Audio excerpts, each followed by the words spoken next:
Washington, D.C., White House South Lawn, June 7, 1979, 7:47 p.m. The marble beneath Ray Collins' feet was cold, the kind of cold that seeped through leather soles and settled in your bones even on a summer evening. Ray had worked White House protocol for 30 years, had seen Eisenhower's stiff handshakes and Kennedy's easy charm, had watched Nixon sweat through state dinners. But he had never seen anything like the man standing backstage, counting bills under the glow of a single lamp. Chuck Berry's fingers moved through the cash with the precision of a bank teller, thumb, index, middle, each bill checked twice. Ray watched from the doorway, his hands clasped behind his back, his breath shallow. The man didn't look up, didn't acknowledge him, didn't pause, just kept counting. And Ray understood that he was witnessing something private, a ritual older than rock and roll itself. But no one knew that 72 hours later, this same man would stand in a federal courtroom and plead guilty. The cash in his pocket, $3,400 tax unpaid, was already evidence. And what happened next would rewrite everything Ray thought he knew about legends. Ray's grandson Marcus had begged to come tonight. 11 years old, obsessed with Johnny B. Goode. The boy carried a crumpled piece of paper in his pocket with the lyrics written in pencil. Ray had pulled strings, 30 years of favors, all cashed in for one night. Now Marcus stood somewhere in the crowd of 1,000 guests waiting. The South Lawn smelled of freshly cut grass and expensive perfume, and the humid Washington air pressed against Ray's skin like a damp cloth. President Carter had declared this month Black Music Month, the first time any president had done so. Ray glanced at his watch. 8 minutes until showtime. Chuck was still counting. His lips moved silently, his eyes narrow, his jaw set. Ray cleared his throat. Chuck's hand stopped. His eyes lifted slowly, met Ray's, held there for 3 long seconds. There was no warmth in that gaze, no nod of recognition, just calculation. And then Chuck spoke, his voice flat. Cash only. Ray didn't ask questions. Some rules didn't need explanation. But behind the temporary stage, another man was watching. Harold Brennan, IRS Special Agent, St. Louis Field Office. Brennan had been tracking Chuck Berry for 3 years. Every cash payment, every unreported concert, every dollar that slipped through the cracks. 45 years old, a man who believed in numbers the way some men believed in God. And Chuck Berry's numbers didn't add up. $374,982 in reported income for 1973. $110,000 in unpaid taxes. The math was simple. The consequences weren't. Brennan sat in the back row now, his wife beside him. She squeezed his hand. He's good, she whispered. Brennan didn't answer, didn't smile. His eyes were on Chuck's pocket, the one where the cash went. And in 3 days, that pocket would become evidence. Chuck Berry walked onto the South Lawn stage at 7:55 p.m., and the crowd erupted. The spotlight hit his face like a fist, white and hot, erasing everything except the moment. His Gibson ES 355 gleamed red under the lights, the finish scratched from 30 years of stages. President Carter sat in the front row, his smile carefully arranged for the cameras. But Chuck wasn't looking at the president. He was scanning the crowd, measuring, reading the room the way a hunter reads the forest. Ray watched from the wings, his hands clenched at his sides. The first chord of Roll Over Beethoven hit the air like thunder, and suddenly nothing else mattered. Not the IRS, not the files, not the $3,400 in Chuck's pocket. There was only the music. The smell of cigarette smoke pulled Ray backward, not to another place, but to another time. 1955, Chess Records, Chicago. Ray had been there, a young protocol assistant accompanying a State Department delegation. He had stood in the corner of the studio, watching a man named Leonard Chess count bills onto a table, $5,000 in cash, the advance for Maybelline. Chuck Berry had been 28 years old then, his eyes wide, his hands trembling as he touched money he had never imagined holding. But when Ray looked at the contract, he saw 3 names where there should have been 1. Alan Freed, Russ Fratto, Chuck Berry. 2 of those men hadn't written a word, hadn't played a note, hadn't done anything except exist in a system that demanded their cut. Chuck had signed anyway. What choice did he have? Ray remembered the look on Chuck's face that day. Not anger, not resignation, but something worse.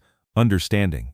The understanding that the world would take what it wanted, and the only defense was to take something back. From that day forward, Chuck Berry didn't trust handshakes, didn't trust contracts, didn't trust smiles. He trusted nothing except cash. And cash had become both his shield and his prison. The flashback dissolved. Ray blinked, found himself back on the South Lawn, back in the humid Washington night. Chuck was mid-song, his fingers flying across the strings. But something was different now. Ray understood what he was watching. The duck walk came during the second verse, knees bent, body low, guitar held high, sliding across the stage like a man defying gravity. The crowd screamed, Carter clapped, the music built faster now, each song bleeding into the next. Maybelline into Sweet Little 16 into Johnny B. Goode. Chuck's fingers moved like weapons, precise and relentless.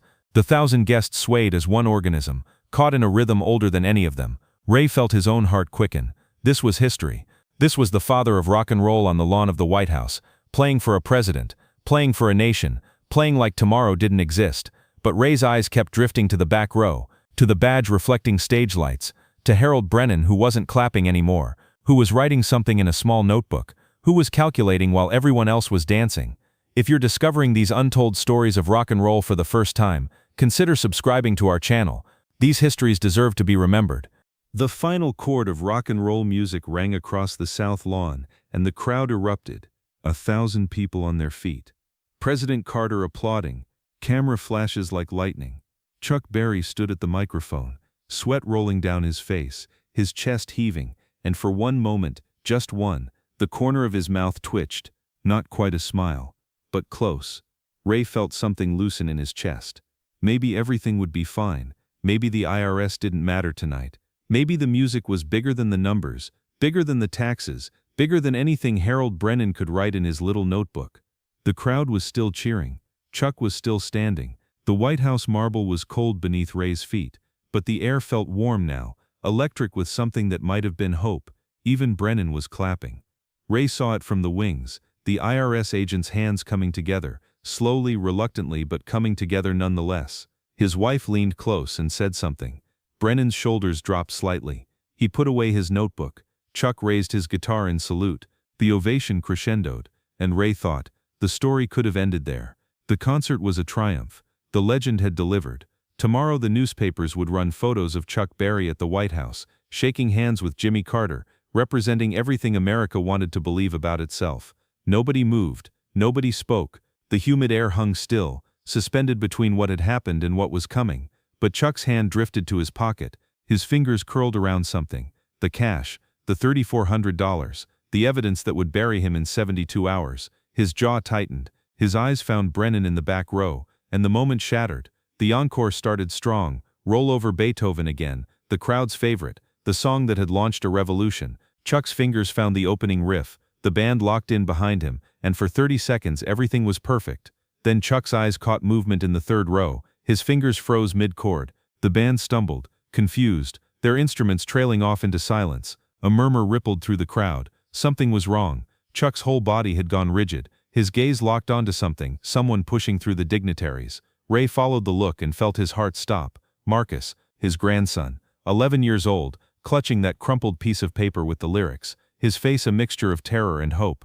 The boy had somehow pushed past the Secret Service, past the senators and ambassadors, past everyone who should have stopped him, and now he stood at the barrier, small and alone, staring up at the stage like it was Olympus. Chuck set down his guitar. The crowd gasped, but Chuck wasn't listening to them. He walked to the edge of the stage, slowly, deliberately. The spotlight tracked his every step, and when he reached the barrier, he did something Ray had never seen him do, never imagined him capable of doing. He crouched down, not kneeling, but lowering himself, knees bent, body folding until his eyes were level with the boys. The father of rock and roll, 52 years old, with federal agents in the audience, and a prison sentence waiting 3 days in the future, crouched at the edge of the White House stage and looked into the eyes of an 11-year-old child.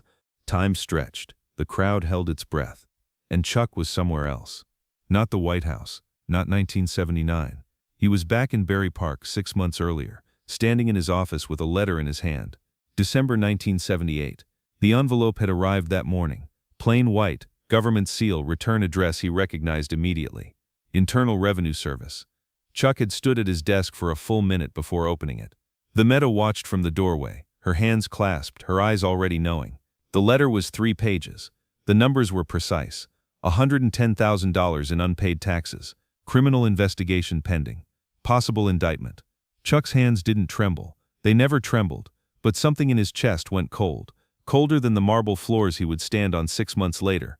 Colder than the prison walls waiting at the end of this road.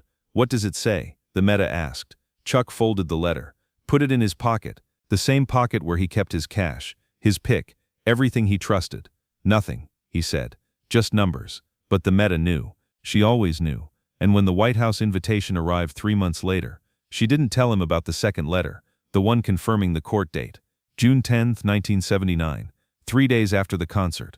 One more night, she had decided. One more night of believing he was free. The flashback dissolved. Chuck was crouching at the barrier, looking at Marcus, seeing something in the boy's eyes that pulled him back across 24 years of walls and rules and cash counted twice. Nobody moved. Nobody spoke. If this story has moved you, drop a comment below. These voices deserve to be heard.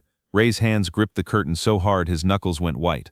Marcus was trembling, shoulders shaking, hands clutching that piece of paper like a life raft. The boy's lips were moving, trying to say something, but no sound came out. Chuck's hand extended toward the barrier, toward Marcus. 1,000 people watched as the most paranoid, untrusting man in rock and roll reached out to a child. Ray couldn't hear what Chuck whispered. Nobody could, except Marcus. But he saw his grandson's face change. The fear dissolved. The trembling stopped.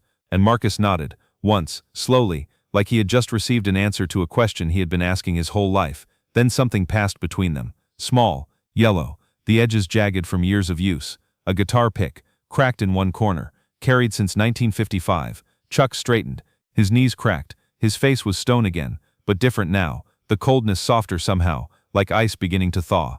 He picked up his guitar, found the chord, and finished the song. Ray found Marcus backstage after the concert, tears streaming down the boy's face. "Grandpa," Marcus whispered, his voice cracking, "he gave me this." Ray looked down. In the boy's palm sat the pick, old, worn, yellow celluloid. He said he's carried it since 1955, since his first real payday. Marcus's fingers tightened around it. He said it was the only thing from back then he still trusted. Ray's throat closed. His eyes burned. What else did he say? Marcus looked up. His eyes were wet but steady. He said, "The music is yours now. Don't let them take it." 3 days later, Chuck Berry stood in a federal courtroom and pleaded guilty to tax evasion. The newspapers ran the headline, "Rock Legend Admits Owing $10,000." Ray read the article at his kitchen table, Marcus sitting across from him, the guitar pick still clutched in the boy's hand. 120 days in federal prison, 4 years probation, 1,000 hours of community service. But the newspaper didn't mention the White House. Didn't mention the crouching, the reaching, the whispered words that only an 11-year-old boy had heard. Didn't mention the guitar pick from 1955 now resting in the palm of a child who would grow up to understand what it meant. Lompoc Prison Camp, California, August 1979. The walls were cold. The same cold Ray had felt on the White House marble. The same cold Chuck had carried his entire life. Just concrete. Just silence. Just a uniform with no pockets. Chuck stood in the yard on his first day, his hands hanging at his sides, empty in a way they had never been. For 24 years he had carried cash in his left pocket and the guitar pick in his right. Now one was gone, given to a boy who would carry it forward, and the other was evidence, locked in a federal safe somewhere. The price was 120 days, but some gifts didn't have prices. Chuck Berry died on March 18, 2017, 90 years old, in the house he had built with money the world had tried to take back. The obituaries called him a legend, the father of rock and roll. They mentioned the hits and the scandals, the prison terms, the paranoia, but they didn't mention the boy in the third row, didn't mention the crouching at the barrier. The guitar pick passed from one generation to the next. Ray Collins was 89 when he heard the news. He sat in his living room, the same room where he had read about the tax conviction 40 years before, and thought about cold marble and humid air, and a man who didn't trust anything except music. Marcus called that evening. He was 49 now, a session musician in Nashville. "Grandpa," he whispered, "I'm wearing the pick, right now against my chest." Ray closed his eyes. The tears came slowly, quietly. Cash only. That was Chuck Berry's rule. 2 words that built a career, and destroyed a reputation, that filled prison cells and emptied stages. But there was another rule. Older, deeper, unspoken. The music belongs to no one, and therefore it belongs to everyone. The pick is still there, around Marcus's neck. Cracked yellow celluloid, jagged edges, no signature. Just a piece of plastic that once belonged to a man who didn't trust anything, and then for one moment on the White House lawn trusted everything. That's the story they don't tell you. Chuck Berry was paranoid, guarded, cold. He counted every dollar and trusted no one. But on June 7, 1979, 3 days before his guilty plea, he crouched at the edge of a stage and gave a boy the only thing he had ever believed in.